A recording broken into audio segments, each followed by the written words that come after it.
Albert Einstein once said, everybody's a genius, but if you judge a fish by its ability to climb a tree, it will live its whole life believing that it is stupid.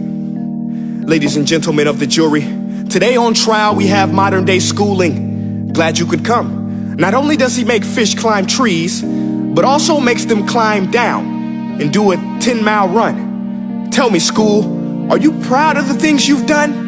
Turning millions of people into robots, do you find that fun? Do you realize how many kids relate to that fish? Swimming upstream in class, never finding their gifts, thinking they are stupid, believing they are useless? Well, the time has come, no more excuses. I call school to the stand and accuse him of killing creativity, individuality, and being intellectually abusive. He's an ancient institution that has outlived his usage. So, Your Honor, this concludes my opening statement, and if I may present the evidence of my case, I will prove it. Proceed. Exhibit A. Here's a modern day phone. Recognize it? Here's a phone from 150 years ago. Big difference, right? Stay with me. Here's a car from today, and here's a car from 150 years ago. Big difference, right? Well, get this. Here's a classroom of today, and here's a class we used 150 years ago. Now ain't that a shame? In literally more than a century, nothing has changed. Yet you claim to prepare students for the future? But with evidence like that, I must ask, do you prepare students for the future or the past? I did a background check on you and let the record show that you were made to train people to work in factories, which explains why you put students in straight rows, nice and neat, tell them sit still, raise your hand if you want to speak, give them a short break to eat, and for 8 hours a day, tell them what to think. Oh, and make them compete to get an A letter which determines product quality, hence grade A of meat. I get it. Back then, times were different. We all have a past. I myself am no Gandhi.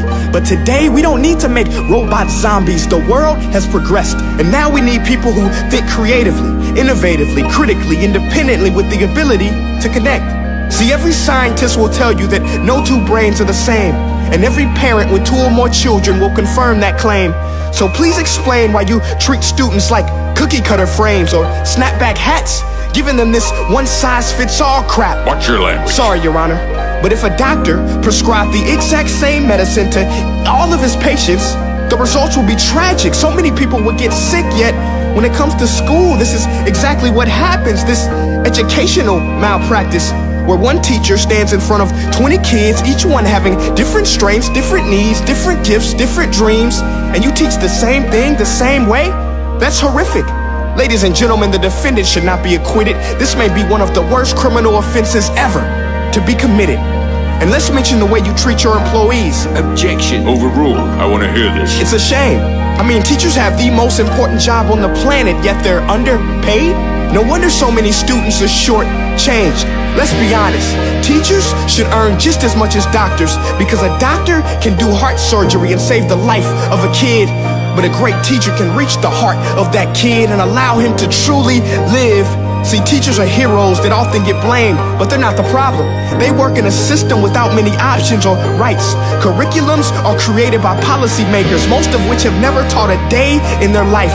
Just obsessed with standardized tests. They think bubbling in a multiple choice question will determine success. That's outlandish. In fact, these tests are too crude to be used and should be abandoned, but don't take my word for it. Take Frederick J. Kelly, the man who invented standardized testing, who said, and I quote, "These tests are too crude to be used and should be abandoned." Ladies and gentlemen of the jury, if we continue down this road, the results will be lethal. I don't have much faith in school, but I do have faith in people. And if we can customize healthcare, cars, and Facebook pages, then it is our duty to do the same for education, to upgrade it, change it, do away with school spirit, because that's useless. Unless we're working to bring the spirit out of each and every student, that should be our task.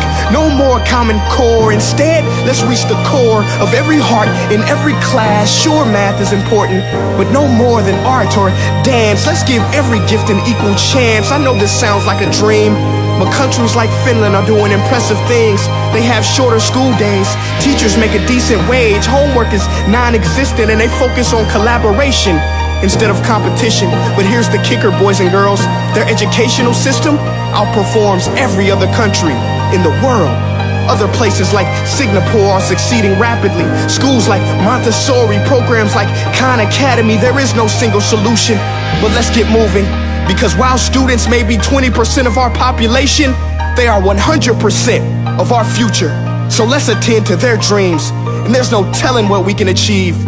This is a world in which I believe, a world where fish are no longer forced to climb trees. I'll rest my case.